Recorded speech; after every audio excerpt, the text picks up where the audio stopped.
Chapter 41. Canst thou draw out Leviathan with an hook? Or his tongue with a cord which thou lettest down? Canst thou put an hook into his nose? Or bore his jaw through with a thorn? Will he make many supplications unto thee? Will he speak soft words unto thee? Will he make a covenant with thee? Wilt thou take him for a servant forever? Wilt thou play with him as with a bird? Or wilt thou bind him for thy maidens? Shall the companions make a banquet of him? Shall they part him among the merchants? Canst thou fill his skin with barbed irons? Or his head with fish spears?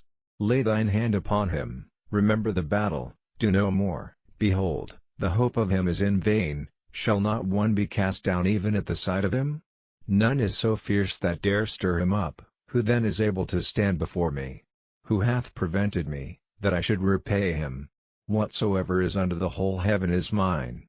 I will not conceal his parts, nor his power, nor his comely proportion. Who can discover the face of his garment? Or who can come to him with his double bridle? Who can open the doors of his face? His teeth are terrible round about. His scales are his pride, shut up together as with a close seal. One is so near to another, that no air can come between them. They are joined one to another, they stick together, that they cannot be sundered.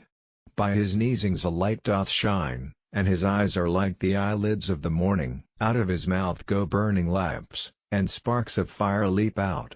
Out of his nostrils goeth smoke, as out of a seething pot or cauldron.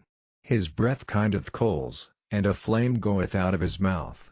In his neck remaineth strength, and sorrow is turned into joy before him.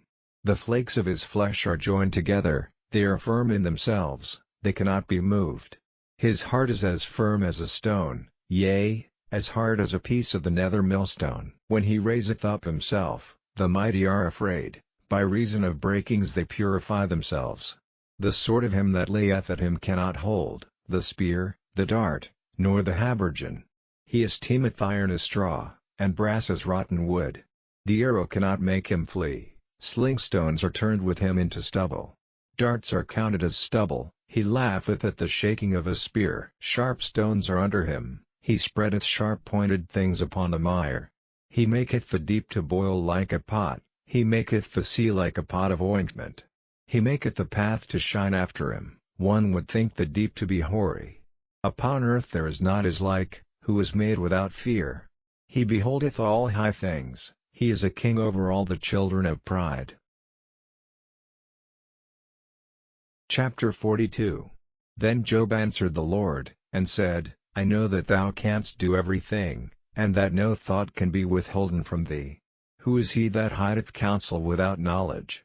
Therefore have I uttered that I understood not, things too wonderful for me, which I knew not. Hear, I beseech thee, and I will speak, I will demand of thee, and declare thou unto me. I have heard of thee by the hearing of the ear, but now mine eye seeth thee. Wherefore I abhor myself, and repent in dust and ashes.